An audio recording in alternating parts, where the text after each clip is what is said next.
After Week, I'm Dara Breen. Joining me this week are Andy Parsons, Joe Caulfield and Russell Howard, Frankie Boyle, Hugh Dennis and Mark Watson.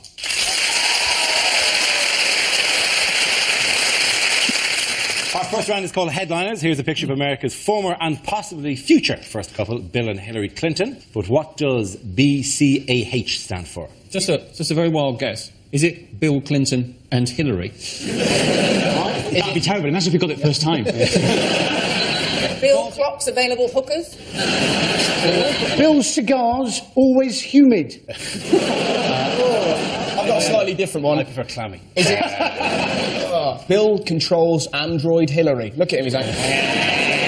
It looks like he's pointing her out to a sniper. Is that what it is? Bill considers assassinating Hillary?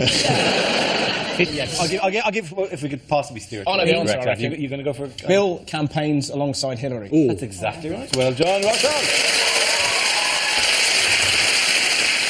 The answer I was looking for was Bill campaigns alongside Hillary. That refers to the former president's increasingly high-profile role in his wife's bid for the Democratic presidential nomination. Hillary is currently ahead of her Democratic rivals, but in a recent poll, 49% of Americans said they looked on her unfavourably. It's rather unusual language. I follow that. I look on you unfavourably.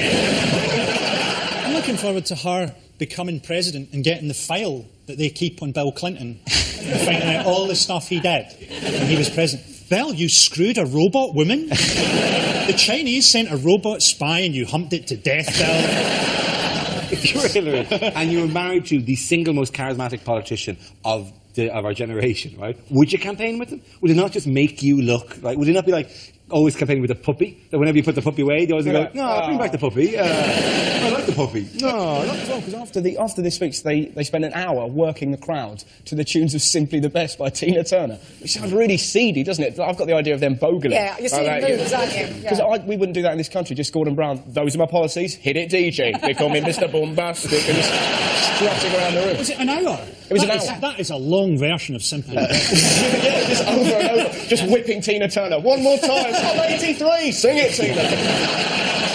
Also, what's the thing about two L's in Hillary? Two what? Two L's, spelling Hillary with two L's. No one's but... So Edmund Hillary, the conqueror of Everest, spelled it in exactly the same way, Mark. That was a surname, Hugh. OK, that's true. I gather That's the most middle-class rap battle I've ever seen. What's up with the two L's in Hillary? Well, I think you'll find that... He's never satisfied either. He's been president, she's going to be president, they've got Clinton cards as well. I think what's scary is if she does, then it makes you think that Cherie Blair might go, oh, I like what they've done. He got it, and now I can get it. It's not like getting a basement conversion. I think it is to these people. Like when they'll be at a dinner party and they'll go, so what are you up to? Well, actually, I'm now the president. Really? And then she's nagging Tony in the taxi home going, why aren't I? Why aren't I? No, it's that She gets to do it. Why shouldn't I get to do it? Exactly. Clinton's been out of the White House for 8 years. I wouldn't like to be the first intern that comes across him after 8 years. I think that they should dress a haunch of lamb up in a skirt, just so that he gets half his energy out of the way before he actually meets anyone human. What does George Bush intend to do after the election? He said he's going to make his living by speaking. Yeah. When he play to your strengths, George. That's like Abu Hamza pursuing a career as a shadow puppeteer. I was very pleased because I assumed that after he left the presidency, the only public appearances he'd be making would be about 4 o'clock every day when the keeper came to give him bananas. Where was he this week, Bush? He went to see the troops in Iraq. He did indeed. He went on a surprise visit tour. Which is hardly going to be morale boosting, is it? It's like having a pie at an old folks' home and having the guest of honour as Harold Shipman. It is. It's like, it's him, the reason why we're here. You know?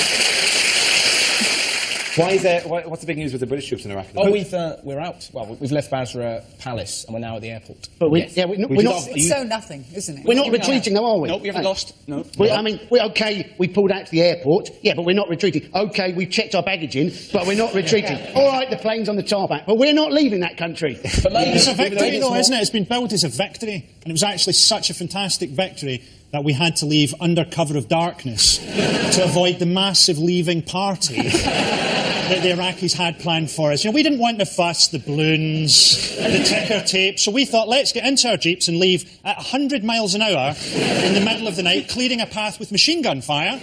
But we made you a cake. Actually, it was a bomb. Did you hear how they left, though? They left, apparently, with a bugler at 1 a.m, led by a bugler. No wonder the British forces aren't regarded as, you know, everybody's best mate, is when they decide to leave. Oh, I tell you what, we're leaving now, it's 1 a.m.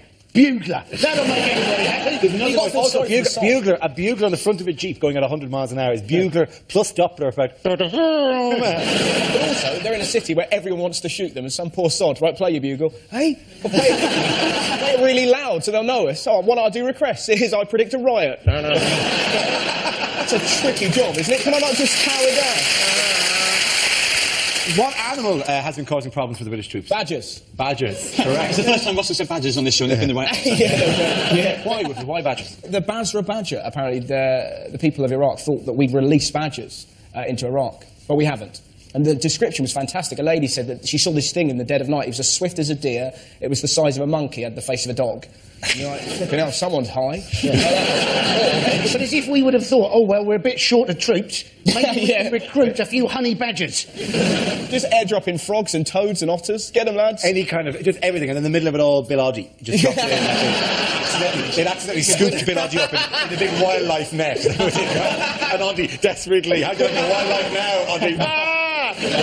Frog in his ear. Let's be honest, though, Oddie couldn't survive for more than a day in the wild. For all his boasting and posturing, I could imagine him starving to death in a travel lodge. So you won't have to You imagine. think he'd just be picking up hedgehogs and trying to dial room service on the hedgehog? That would be I brilliant. find it a bit embarrassing that in Iraq this is regarded as a dangerous weapon, yet we still haven't been able to win this war. The thing is, though, in Iraq, because it's safe now that we've sorted everything out, it's actually a fantastic time to pick up property there. If you want to buy a two-bedroom flat in Basra, it's apparently about 8 pence at the minute, although insurance can be about $4,000 a month. By the way, it was referred to earlier on, that is a honey badger.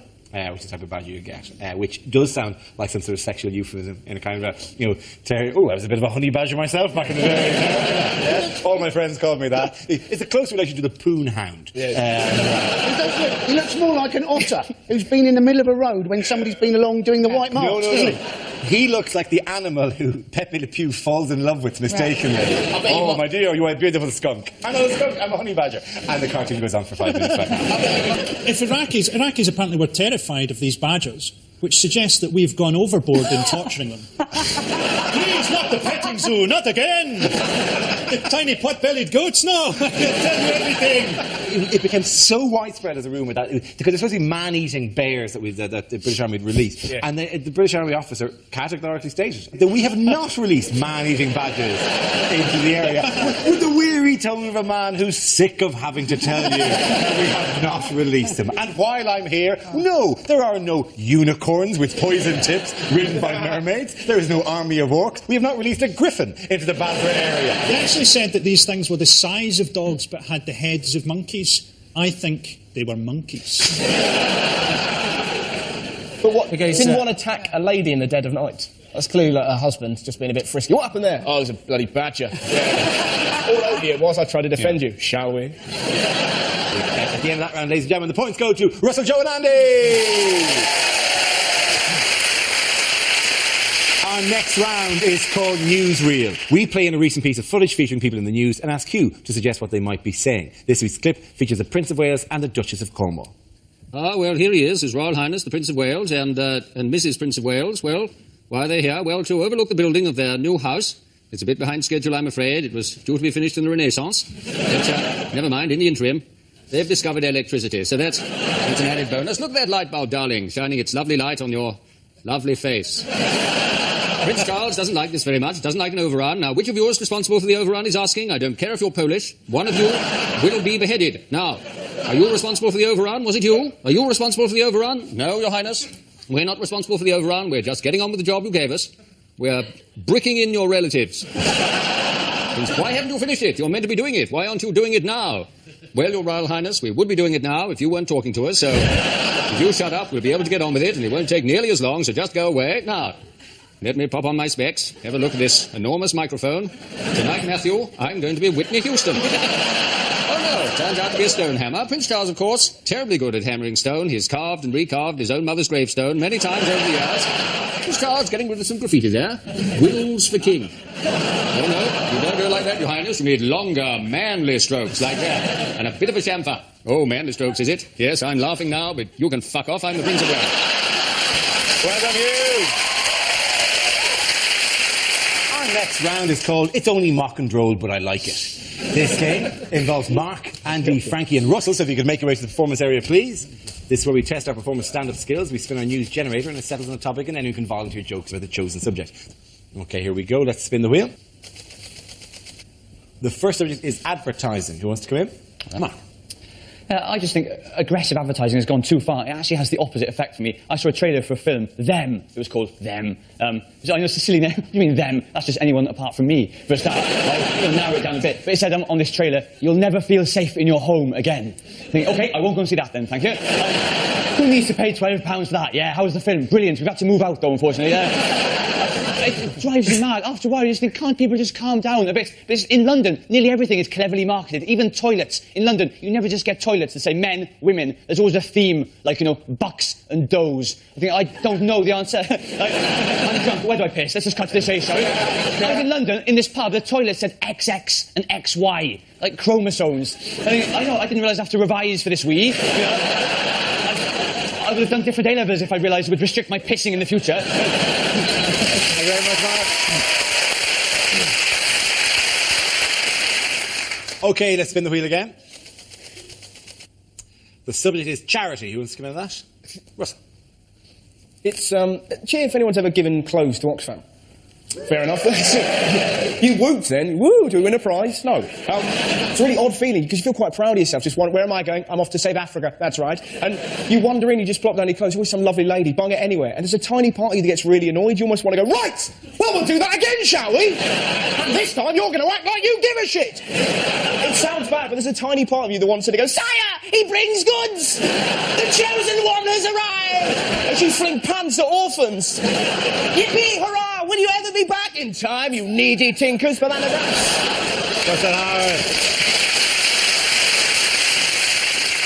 OK, we're left with Frankie and Andy. Let's spin the wheel again. The next topic is Scotland. Scotland's full of terrible places. The Pride of Kilmarnock took a bit of a knock recently when they found out that the people of Ethiopia were holding a rock concert for them. Apparently, Sean Connery said that if we get independence, he's going to come back. Brilliant. We can live off his income tax like it was a newly discovered oil field. My favourite Scottish thing ever, I was on a train from Glasgow to London the day after September the 11th happened. September the 12th, I think you'll find. And all these pissed Scottish women got on. There's a guy sat across from me, a Sikh, with a turban on. And one of them goes, "Who are you? I hope you're not going to hijack this train. Some of us are wanting to get home tonight." What are the hijackers going to do at a train? Crash it into the buffers at Glasgow Central? Yes, we've taken down the World Trade Centre next to its Costa Coffee in the sock shop.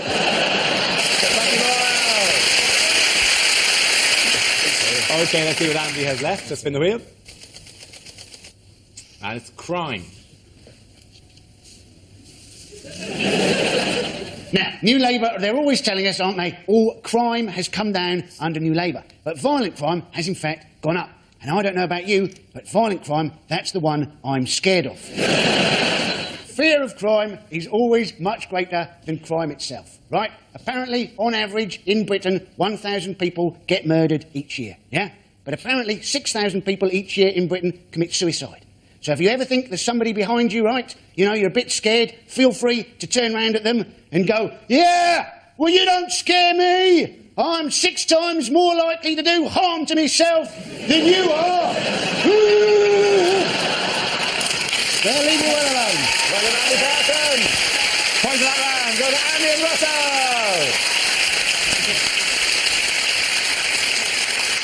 The next round is called If This Is the Answer, What Is the Question? On the board are 6 categories. Mark, which category would you like?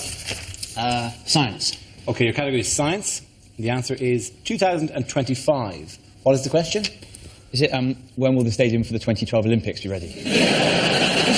What year will black people and white people finally live side by side in harmony in Chinese concentration camps? Is it, what is my PIN number? Yes, it is. Is it my dad took a dump in my toilet the other week? When will it be safe to go back in there? Or how many times is the word umbrella repeated in that bloody song? What what year will cities gain sentience and raise themselves on hydraulic legs to begin the long battle for resources? Is there any vision of the future? Is there any vision of the future you have which involves us living in peace and harmony, having transcended war? Oh, I've just noticed we're on a dying fucking planet, Harry. It's not just me. What do you mean it's not just you? Anyone who's played close attention to how the world's going will know that environmentally you should reuse your plastic bags to suffocate your children. He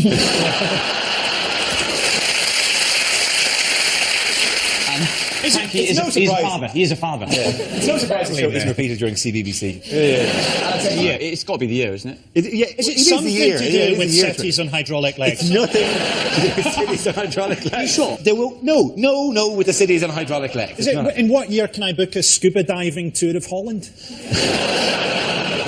That's assuming it hasn't risen up on its own legs. Where's Holland? Frankie, you should know. Holland's not a city. In the year 2025, it'll be the only city left in mainland Europea. The giant war against the ocean countries, etc., etc., etc. Okay, I'll give you a clue. Nothing apocalyptic about it whatsoever. I think I might know it. Do you? I'm dull enough to know that. Because I read legs. It's something to do with hydraulic. I think it's the date. If it's not about hydraulic legs, it'll be very disappointing. Is it not the year? Have the Russians have said something about launching a moon mission, haven't they? They have. And yes. they, I think, have said that is the date. A mere 66 years after the Americans managed it. What exactly is it? They're going to land a man on the moon. Absolutely right, though. Well done, Hugh. You're absolutely right. Yeah. The question I was looking for is, when do the Russians intend to begin building a permanent lunar base? This is the announcement by Russian space agency Roscosmos.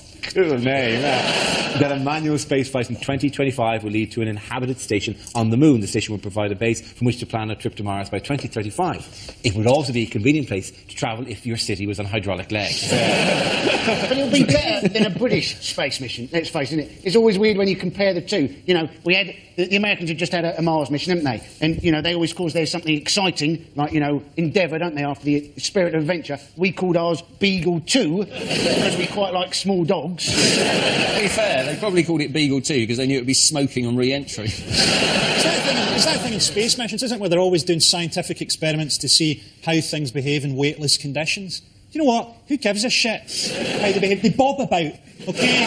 They bob about a bit. There was a scientific textbook, a treatise on the examination of object behaviour under zero gravity. Turn the page. They bob about a bit. They do. Yeah, you're right. They do. The whole thing, science, everything, space travel, it's all just sublimated sex drive. Everything, that's all anything is. Look at the space shuttle. Could that be more about sex? Yeah. This big giant thing, when it's taken off, it comes back down as a little tiny thing that's flaking off it.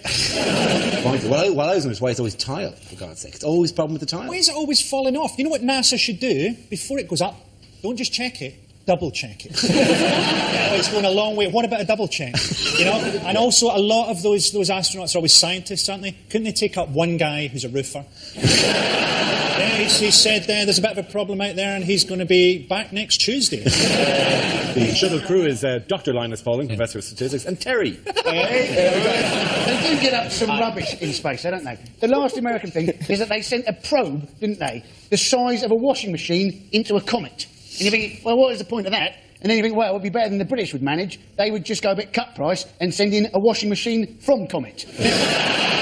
We're going to be hit by comets, aren't we? No, I think let's not panic people at home by starting a discussion with we're going to be hit by a comet. Sorry, I sensationalised the story. You did rather. Yes, there is an asteroid. Have you ever heard about this asteroid? Yeah. It's another huge disappointment of them going, oh, the world's going to end, and yet again, it doesn't end. I'm fed up with that. I'm fed up with it. I have Wednesday as my death day. Wednesday. Global warming very, very slowly. Nothing's ever happening. I wish they'd shut up about it. Look at Joe taunting God. Bring it, Ian. Either do Is it or this the shut best up. you got? I don't think so. We're going to be fine with the whole asteroid thing because our cities can just raise themselves. I'm not sure how they're going to manage that. But, that would be fantastic. Just them shooting down and just like doing a little concentrated power. And apparently this asteroid, it's going to be great, isn't it? Because you remember in the tsunami, all the animals ran inland because they knew something was up with the tsunami. So imagine what's going to happen if the whole Earth is going to get hit by a massive asteroid. We'll just be going, Has anyone else noticed that monkeys have started smoking? If the asteroid does land on Earth, right, it'll create a crater 3 miles wide, they said, and all communications in the near area will be completely kaput. Now, I don't know if any of you are on T-Mobile, but as far as I'm concerned, an asteroid must be landing on Earth pretty much every day. It's not even the biggest worry, is it? Because the other thing that we're meant to worry about a lot is the super volcano under Yellowstone National Park. You know that? It's the whole of Yellowstone National Park is a vast volcano, and if it goes up, which they're expecting it to, we all die. So the best you can hope for is an asteroid. It was a programme. Well, apparently trying to just pour water on these apocalyptic facts. But you say, which they're expecting it to, does make it sound as the man with the clipboard ready to tick at any stage. The best you can hope for is that the asteroid arrives the same day and goes into the hole and plugs it. At the end of that round, the points go to Frankie, Hugh and Mark! Now we come to our final quickfire round called Scenes We'd Like to See. This is for everyone, so if you could make your way over to the performance area. I call for ideas for scenarios we'd love to see, and the performers come in with their suggestions. OK, here we go. The first subject is unlikely small ads. Erectile problems. Ha ha ha ha ha. Found! DVD of Lost. Want to earn pounds? Yes, £3.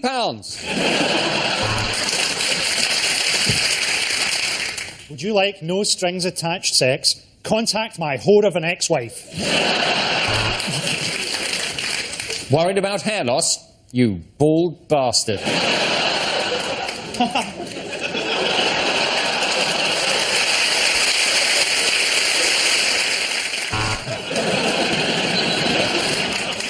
Dog available to good home. Free prawn crackers with every delivery.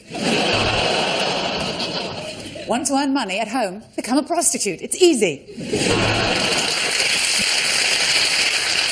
Problems with your short-term memory? Can't remember what you've just read? Problems with your short-term memory?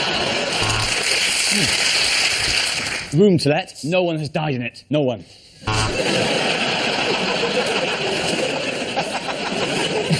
Wanted, 1 Spice Girls ticket and 1 gun. Bored, lonely, depressed. Meet like-minded people at salsa dancing. The next topic is excerpts from DVDs I wouldn't sell. My name is Hannibal Lecter. I'm a vegan. I'm afraid the only thing you're going to be fighting for some time, Bond, is HIV.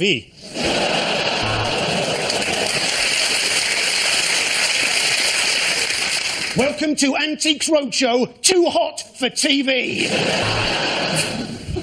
From the makers of Alien vs. Predator, Alien vs. Pingu. From the makers of Snakes on a Plane, Mice on a Tube. Here's looking at you, kid, is why I'm in a Cambodian jail.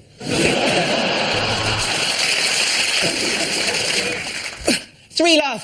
I'm Anne Widdecombe and this is Naked Table Tennis.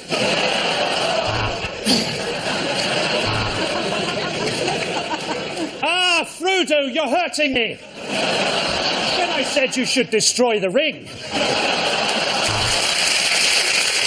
That's it, ladies and gentlemen. The points again that round. There's Frankie, Hugh and Mark.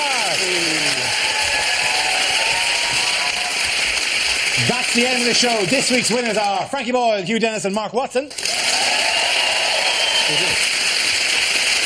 But commiserations to Andy Parsons, Joe Caulfield and Russell Howard. Thank you for watching. Good night.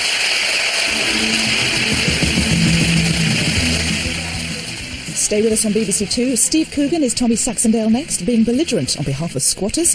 And have you played Number One yet? Join in with Mitchell and Webb at 10. Thursday night comedy on BBC Two.